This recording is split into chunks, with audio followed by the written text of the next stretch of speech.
Okay, welcome. Morning, everyone. I like seeing the notes coming in the chat.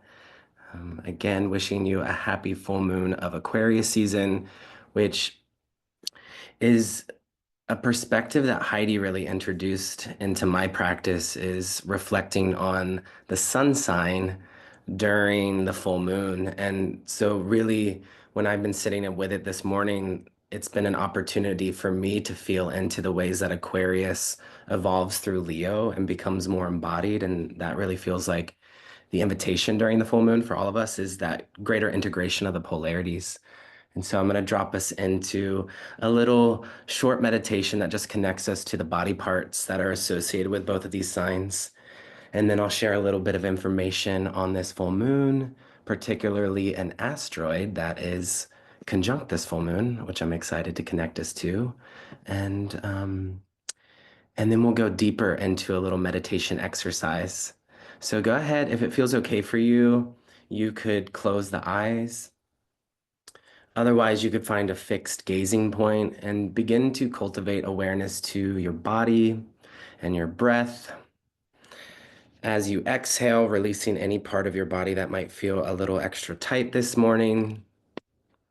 And as you inhale, perhaps you bring focus to the heart. Maybe place the hands on the heart. This is the full moon in the sign of Leo, which is Aquarius's polar sign. Leo is connected to the heart.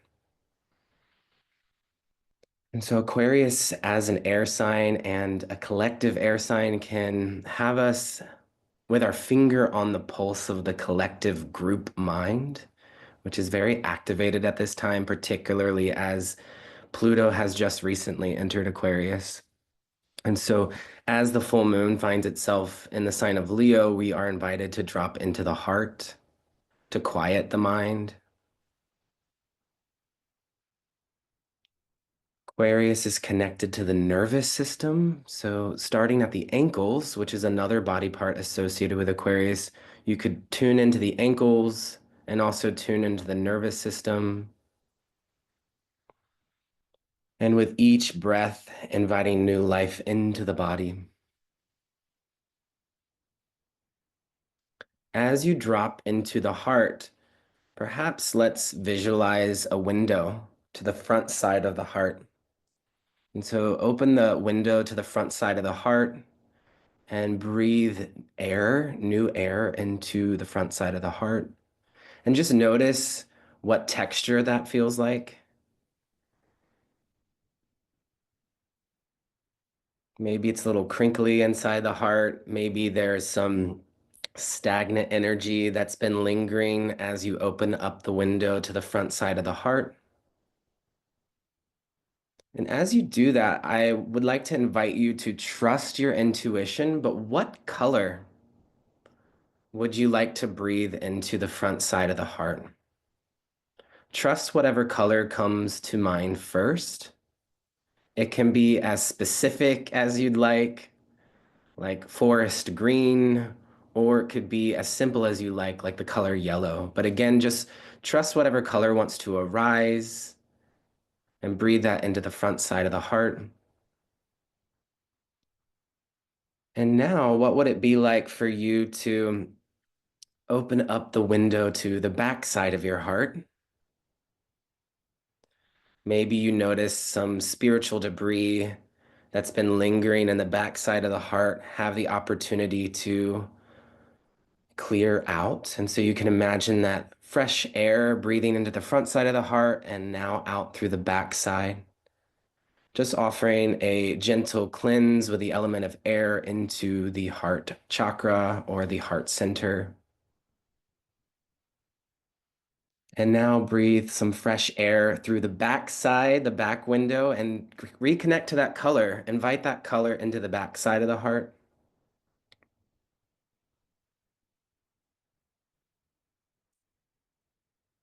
And then as you exhale, softening through the face, through the jaw, through the shoulders. And now I'd like to invite you to take both hands, if you're able, and take the right hand underneath of the left armpit on the left side of your chest, and then the left hand underneath the right armpit. So we're giving ourselves like a little hug here. But situate yourself, find yourself settling into this posture. And now we're going to open up the left side of the heart chakra. And so imagine a window there and opening up that window. Just energetically breathing new air into the center of the heart. Invite the color that came to mind here, or if you want to invite a new color in, that's fine too. But I'm going to stick with the same color here, breathing it into the heart. The left side is often considered the feminine side of the body or the receptive side of the body. Although trust your intuition as far as what the left side of the body is holding. For me, I have a left shoulder injury that I've been dealing with for about a year, and so I'm always connecting into to the left side of my body in this way, but invite gentle awareness to the left side of your body. And now open up the window to the right side of the heart chakra. Clear out any stagnant energy here. And then invite that color that came to you into the right side of the heart. And now let's breathe into the heart now that all four windows are open. This is just a simple gesture of greater love and healing and integration. Aquarius is a sign that always reminds me of the healing power that we hold within ourself, that is free from any systems of oppression. You always have the right to your own breath. This is always available to you and is a tool that you can use to relax the nervous system. You may also call an affirmation to mind. And for our collective experience, let's bring the esoteric phrase for Aquarius to mind as we breathe it into the heart. And now let's bring the hands back to the heart center so you can release them from underneath of the armpits there. And Aquarius, as an air sign, does really well with having affirmations because otherwise Aquarius's mind can wander off or become exasperated by things happening in humanity. So by bringing our awareness to an affirmation, or in this case, an esoteric phrase, it helps to direct our focus. And so breathing that color into the heart center on all four sides, let's connect to the esoteric phrase for Aquarius, which is waters of life am I. And that's the first part. Let's start there and breathe that in. Waters of life am I, poured forth for those who thirst. Poured forth for those who thirst. I like to break up this phrase into two bite-sized bits because I think just connecting to waters of life am I first and refilling your cup is important before we pour it forth. And so it's my hopes that the time we spend together on this full moon will refill your cup in ways so that we can all go back out into the world and be of service. You can allow the hands to fall to the lap. And now I gently invite you to open the eyes and unmute yourself. If you have a lot of background noise going on right now at your place, maybe don't unmute yourself. But this is a little exercise I'd like to call us into while we're still keeping a meditative state. But in light of Aquarius season, um, and I want to change my view to a gallery so I can see everyone's face. In light of Aquarius season and it being a collective air sign, I would like to encourage each of us to invite into the space the color that was connected to our heart chakra. And as each person names their color, we'll invite that into our heart. And so we'll start to create a rainbow or a kaleidoscope of color into the heart chakra. So, yes, we can just kind of intuitively say our color. If you don't want to share, that's okay too. You could also type it in the chat box and I'll share that. I'll read it out loud, but the power of the voice is important with Aquarius and the air sign. The power of the heart is important with Leo. So now let's bring ourselves back into a little meditative state as we each share our color out loud. And maybe you might want to gaze at the group too, just so that we can feel into each other's energy of when we're going to share. But the color that came for me was forest green. So So I invite you to invite that into the heart. Spring green.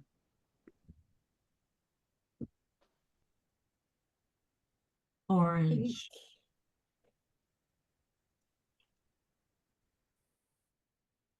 White.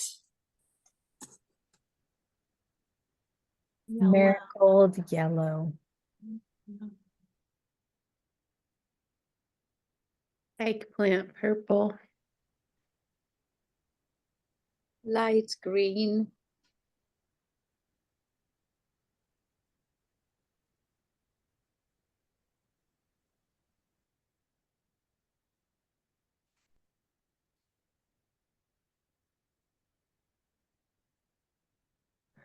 Alex, could you say the first part of your purple?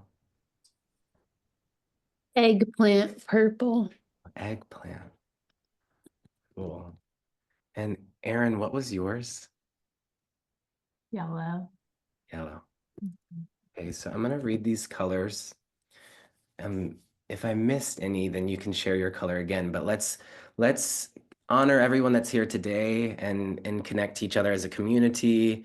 This marks probably about a year of me leading workshops with Luminosity, so I'm honoring that and honoring all of the workshops and poetry and astrology that we've all learned as a community over the last year, but also beyond that. I've been with Luminosity now for a few years, so I'm just bowing to that and just bowing to each of you who show up, and I'm so grateful for each of you.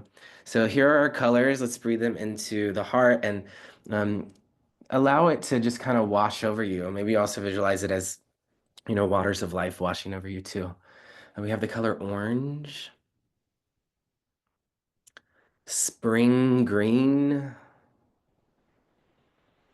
forest green, marigold yellow, white, eggplant purple,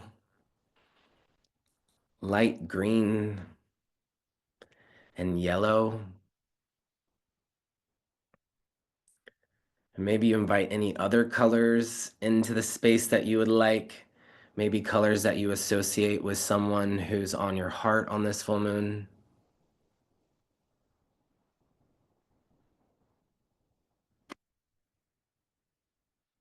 And together we can do the sound of Om. It doesn't always work so well online, but we can try it together. But it's part of my practice is to chant the sound of Om. It's been taught to me as the primordial sound of the universe. It's the sound that's present in all living beings. And so by bringing our voices together, we can activate and awaken these colors in our hearts as we refill our cup on this full moon of Aquarius season. So you can listen to the sound of my voice. Maybe I'll just chant today, but if you'd like to chant where you are and keep it on mute, that might help with the sound. And so exhaling all the air, inhaling together. Oh.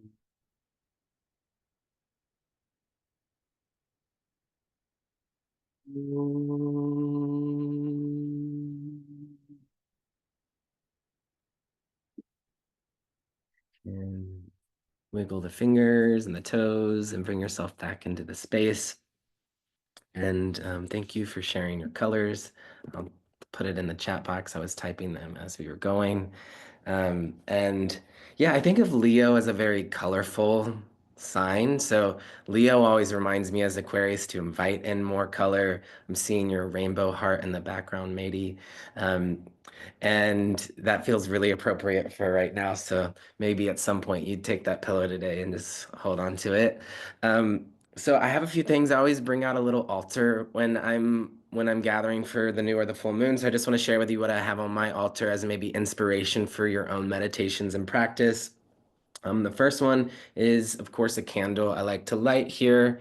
And so this is a candle. I recently did a barter and trade with a queer artist based in Atlanta. And their work is really beautiful. They do candles and also little bumper stickers. And this one says, "Love your neighbor," which felt very Aquarius. So they sent me a care package and I gave them an astrology reading. And the candle says, "For cultivating protection around daily practice." And then it says 100% soy wax and magic from root inward is the name of this artist based in Atlanta who makes a lot of ritual items. If you'd like to support a local artist on this Aquarius full moon or Leo full moon, full moon of Aquarius season. I also have this Spritz Desert Rain, which is from a local apothecary here in Joshua Tree. And it's creosote, which is a plant that's all over the desert. And when it rains, creosote and juniper, the smell is really like you walk outside and it washes over you. And so I felt having some water on my altar felt appropriate for Aquarius. Of course, I have an amethyst crystal and also a feather that I found on one of my morning walks to represent the air element. And amethyst is my birthstone. My birthday's on Friday, and also I associate it with Aquarius. Um, yeah, and then I have some incense that were recently gifted to me by a friend that has a snake on it. The Aquarius new moon every year is the Lunar New Year. And so this year is the year of the snake. So connecting to the snake energy right now. And I also have this Aquarius Leo pendant, which connects me to the polarity, which was made by Kristen Shaw, who's in our community. So this is my Aquarius altar here. Um, if you'd like to add any items to the altar, you could type them in the chat box. Anything you'd like to charge up with the energy of the full moon. So I'm gonna go ahead and share the screen. And now my computer's, okay, there it is. I just got my laptop back yesterday. I had to mail it off, so it felt like an Aquarius blessing to get it back in time for this. Okay, so let's see. I had to re-download Zoom today, and so it's not showing me the images. Let's see. Open system settings to share. May not. Okay, I think I figured it out. Thanks for your patience. Oh, Zoom may not be able to record the contents of your screen until you quit and reopen. Shoot. Okay, let's try it anyway. I have a good feeling about it. Can you see this? Oh, good. Okay, so here's Aquarius, February 12th, 2025, Leo full moon or full moon of Aquarius season. Waters of life am I poured forth for those who thirst. Here is the card for Aquarius. And this is soul growth for Aquarius. This is part of Aquarius's learning and gifts. So I wanted to call it to our awareness today as an opportunity for us to connect to the energy of the star card. And actually, I'm going to share with you the chart of the moment. So, and this is going to inspire our closeout meditation that we'll have together.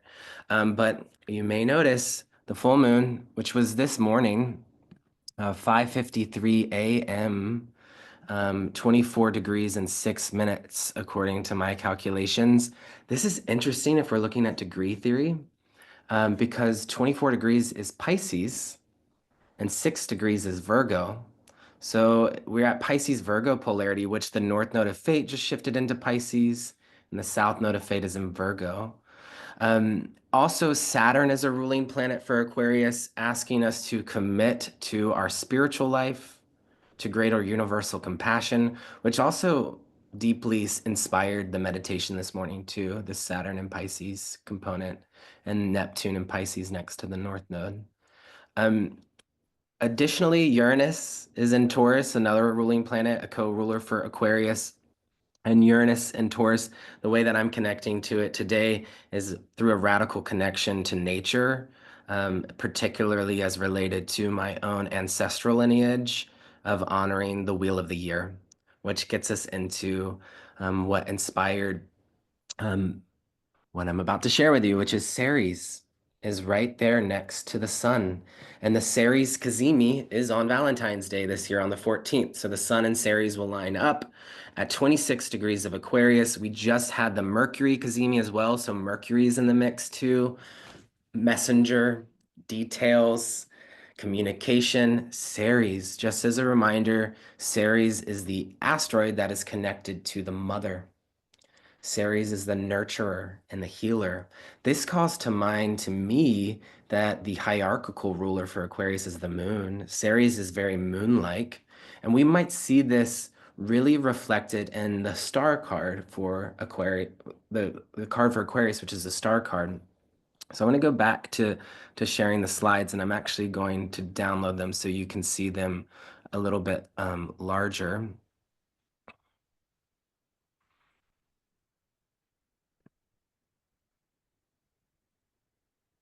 So Ceres, I will often refer to as the mother of transforming grief through creative power. The mother of transforming grief through creative power. Ceres, you can think cereal, is about nutrition, is also connected to harvest. The glyph for Ceres is the harvesting tool. And Ceres is the mother of Persephone, who was, um, some stories will say abducted by Pluto and taken into the underworld. A more feminist perspective of that story is that Persephone chose to go into the underworld. And right now we are in the midst of Venus preparing to station retrograde, which calls to mind Persephone too. Okay, here they're bigger now. Here is the Wheel of the Year. I wanted to share this with you. I completed this morning at sunrise. Um, I've been collecting shattered glass here in the desert. It's everywhere. Um, when you go out into very like remote parts of the desert, you'll just find glass. And so I was fascinated by this. And so it's been a way to keep my mind focused. But I'm bringing this up for a few reasons because Ceres is connected to the Wheel of the Year. So since this full moon is a Ceres Kazemi, it's an opportunity for you connect to Ceres in your own chart and call to mind your relationship to the Wheel of the Year. Why is Ceres connected to the Wheel of the Year? Ceres is the reason why we have winter every year. That's when she grieves her daughter Persephone to the underworld. So when we have winter, this is a time of death, decay, grief, but also Ceres is a reminder that spring will arrive. And actually, February marks Imbolc, which is the pagan holiday that represents, or the Celtic holiday that represents the halfway point between winter and spring. And this is marked here with these very cosmic looking plates. I happened to find a shattered star plate in the desert. And so this is Imbolc here. This idea came to me actually around Christmas time. I went out to Vegas for a conference randomly. What a weird place. Also beautiful too in the desert there. But I found this Yule Christmas plate smashed and also a plate with snowflakes on it. So it was when I found that plate that the idea came to me. I was like, I think I might have enough glass for each of the 8 Celtic holidays to honor the Wheel of the Year. I wasn't even aware that Ceres was in Aquarius at this time. It was later that I went back and I was like, oh, Ceres honoring the Wheel of the Year is in Aquarius right now and is currently conjunct my sun in Aquarius.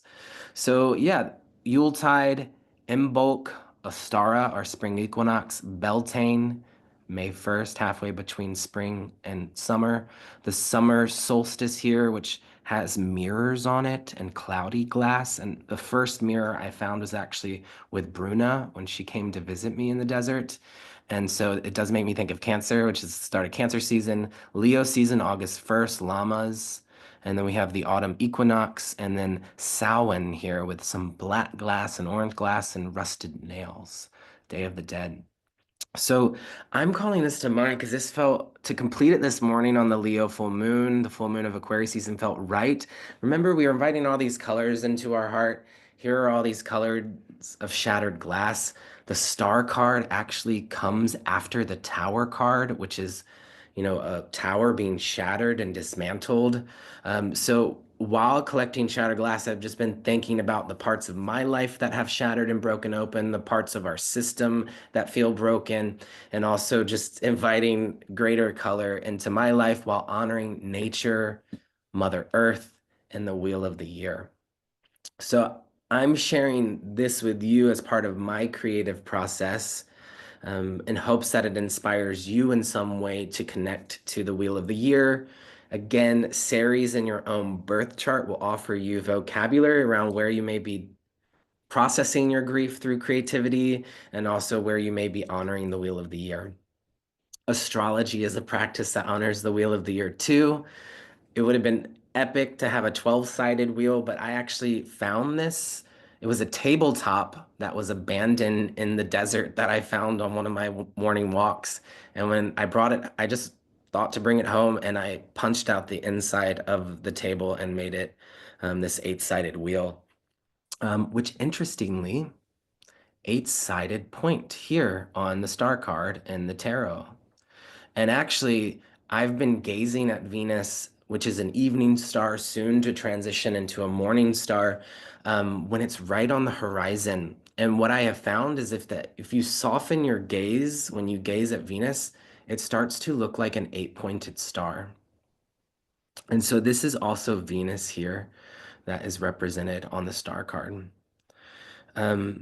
Which also makes me think, as the third decan Aquarius, it's often associated with Venus is the third decan of Aquarius. So we could also be looking at this full moon of Aquarius season as looking to Venus, which I think is inspired by this card. You'll see inside of the wheel, I have the star card and also this second part, the second meditation that I'd like to invite us into. It's an exercise I like to do with both Aquarius and the star card. And so what you can do, you can get these items later, but we'll work on it some together now. I have a little jug of water. So I encourage you to get a little jug of water and fill it up today or sometime this week. Then find 3 crystals in your home that you have. I chose green, blue, and purple, which is the heart, throat, and third eye. Then maybe get 3 markers. I want you to get as playful as possible because this is Leo, which invites end play. And actually this morning as I was completing the wheel, sometimes little messages will come through to me about the lunation that we're in. And these were the messages I wrote today. We have to find our joy and create it every day. We have to find our joy and create it every day. And then another one, your joy is a protest against oppressive systems. Your joy is a protest against oppressive systems. So I invite you to find markers or crayons or whatever colors you have, and then a piece of paper or 3. And I also want to call to mind, well, I'll go to that in a second. What we're doing with the 3 markers, and that this is what I'm going to invite you in our last 15 minutes or so together, is to think of Aquarius here. There's many different themes we can connect to, like Aquarius rules over technology, it rules over humanity, it rules over the collective, but also Aquarius is a sign that is associated with hopes for the future. And so an exercise I like to do with the star card and Aquarius is to make wishes. And so the first wish will be for yourself. And so I'd like for you to take a moment and consider what you'd like to wish for yourself. So once you have that, write it down if you're able, if you have something to write it down with.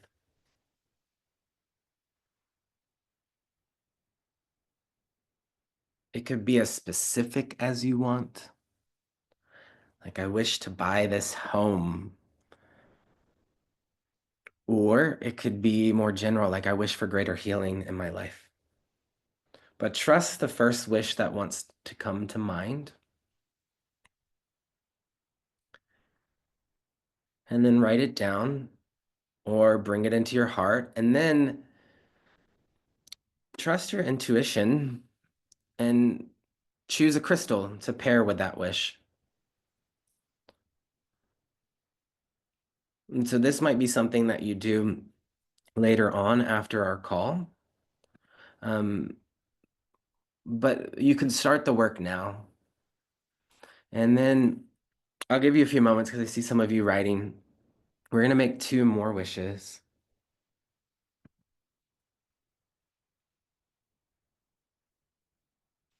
But what we do is we'd hold on to the crystal that we are connecting to this wish and then place it into the water.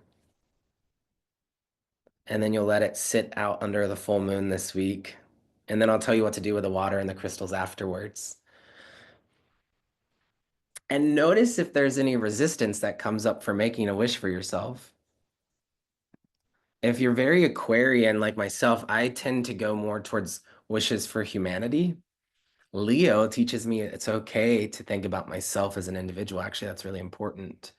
It's important for you to have your own sense of joy in your life in order to give back to others. The second wish will be for someone or something in your life, like a person or an animal in your life or a plant. But trust the first person, animal, or plant that comes to mind and make a wish for this person. And it could get emotional for you when you think about this person. Contrary to popular belief, Aquarius is an emotional sign. Actually, all 12 signs are emotional. They express it in different ways. So trust the first person, plant, or animal that pops into your mind and make a wish for them. And I don't want to limit you to just one wish. If you feel like you want to make a wish for multiple people in your life, multiple animals or plants, you can also do that. But for time's sake, I'm keeping it to just 3 wishes that we're making, but I don't want to limit us to the number of wishes that we can make.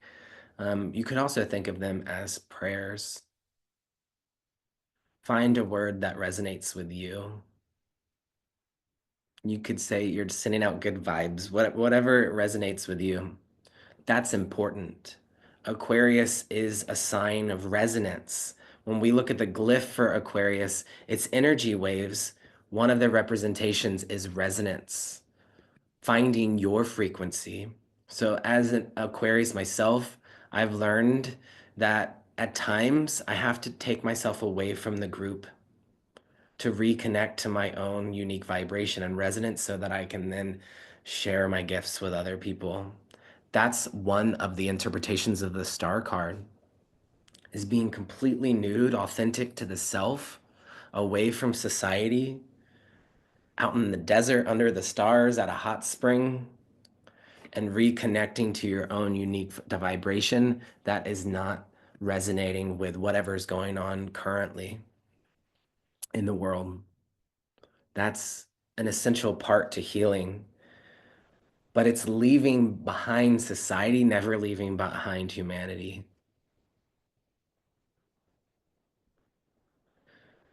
Okay, third wish is for the collective. Maybe this is the most Aquarian of them all. And actually, with this one, I would actually encourage you to have just one wish, and there's a reason for this. Aquarius can get very scattered in its love of humanity, dispersing its energy, losing its focus, tweaking out the nervous system. And right now, we're being over inundated with so many humanitarian causes that I encourage you to find one that deeply speaks to you without fear of judgment from other people, without ridicule that lives within yourself of what is speaking to your heart, what humanitarian cause. All humanitarian causes are important, no matter how big or small. So find your cause and your wish for humanity. And I forgot to say it on the second wish. Pick a crystal that you'd like to pair with a second wish, and then pick a crystal you'd like to pair with a third wish.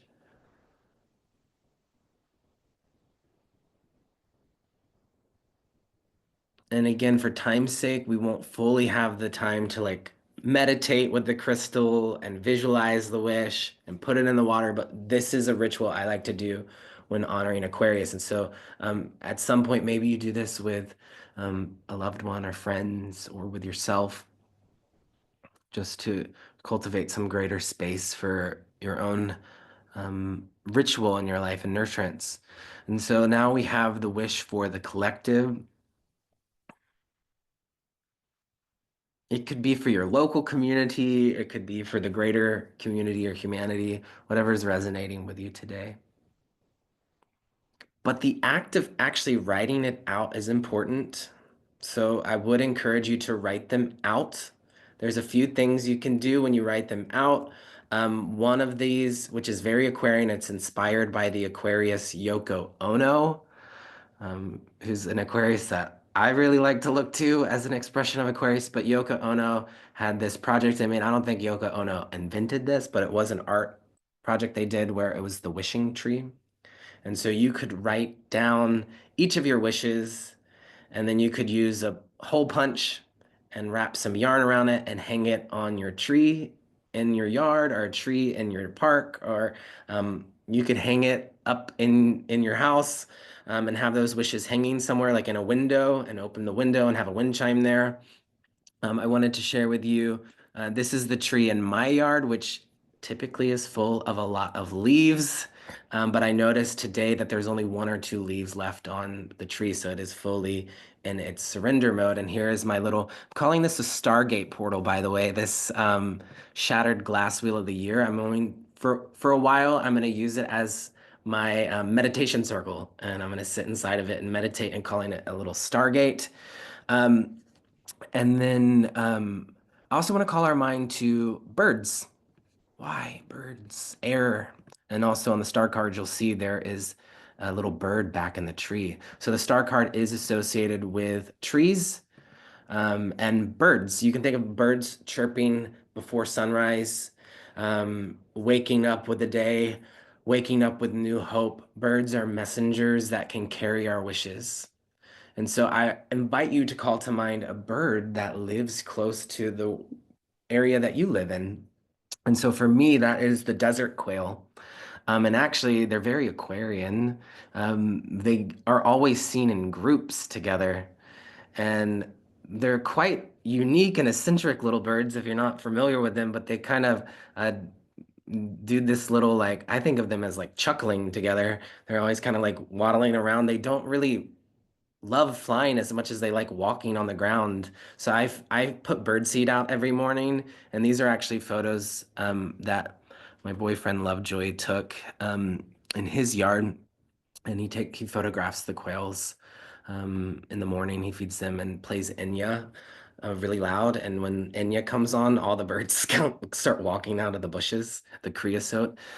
So yes, here's the quail. They have these little like dangly antennas, which are connecting us to intuition, but they're group-minded, eccentric birds, which feels very Aquarian. And actually, I learned recently that they are the state bird for California. I did not know that. Um, so yeah, some little quail energy, but what birds live close to you? If you hang the wishes in your tree, imagine the birds taking those wishes off and sending them out as messengers. Um, and then I also want to share with you, Ceres is the asteroid conjunct this the sun. And I found Ceres juice at the grocery store, so I'm going to be drinking some of that today. So keep an eye out for that. It's a guava juice. Um, yeah, so okay, now to close out our time, we have about 5 or so more minutes with each other. I want to share about the water and also the importance of communication. So I think for me growing up, I was taught not to share your wishes, that if you shared your wishes, they wouldn't come true. But when I studied with Anna Dea Judith, who is the author of Wheels of Life, in Eastern Body, Western Mind, which is the psychology of the chakra system, Anadea Judith shared that actually it's part of the manifestation process is communication, and that it's important for us to share our voice and share our wishes. But there's some things to keep in mind. First is when making a wish, is the connection to the crown first, the crown chakra, so something higher than yourself that is ever present and ever loving. And so so one way that I like to say this, if this is in alignment with the greater good for me and the greater good of the collective, may it be so. And having really no attachment to it. The crown chakra also teaches non-attachment. So connecting to the crown. And then the third eye is dropping into visualization. Third eye I think of as the three eyes: imagination, intuition, and intellect. Imagination, intuition, and intellect. So using your imagination and intuition and intellect to visualize your wishes. And then throat chakra is communicating it out loud. But we need to keep in mind the heart. It needs to be with those who have our heart in mind. And that's the space that we're cultivating today as a group, is that this is a heart space for us. So this is a space for us to communicate a wish if we do choose to. So that will be an invitation for us, is to each of us share one of our wishes out loud, and then we'll hold it together. And then we'll drop into the solar plexus, which is the fire center, and you can light a candle for that. And it makes me think of Leo, of actually taking action. A phrase for Aquarius is I hope, which is about wishes, but a phrase for Leo is I will. So then it's like I will take action around this. I want to remind us of that fire element too. Sacral chakra will connect us to the fluidity of the process, the creation of the process, and then the root chakra is the manifestation of that process. So, yes, let's take a moment to connect to the crown chakra, creating a circle of light around us so that the wishes that we share, if they're in alignment with our greater good for ourself and for the collective, then may it be so. Dropping into the third eye, choosing one wish in this moment to visualize and connect to in the third eye.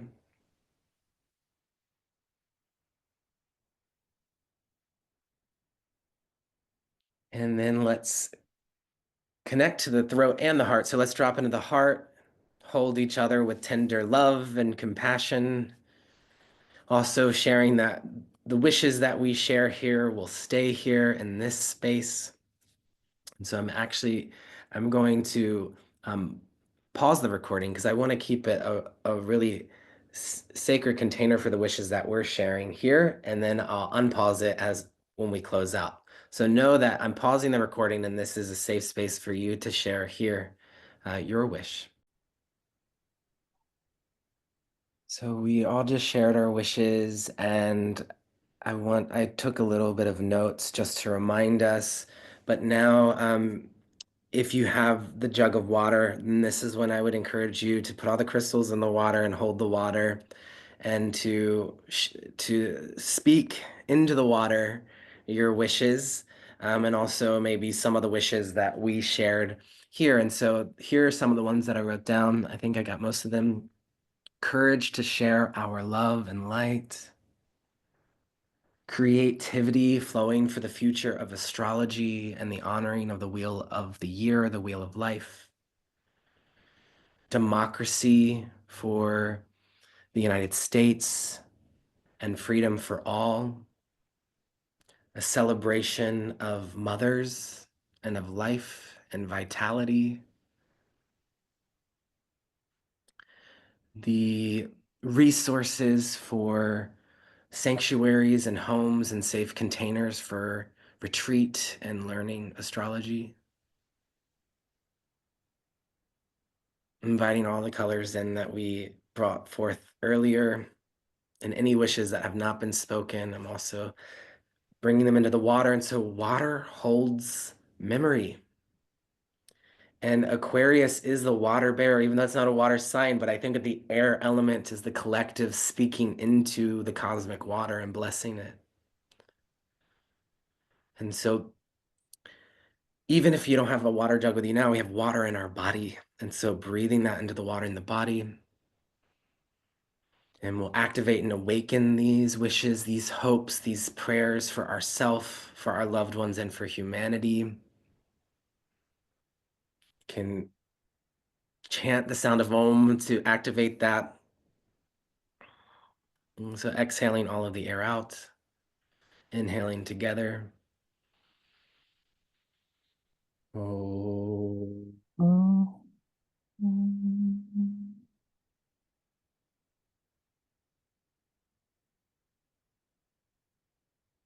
So I'd encourage you over the next few days or over the last week of Aquarius season to write down your wishes, hang them in trees or up in your space, to put some crystals and wishes into the water, prayers for humanity, hopes for the collective.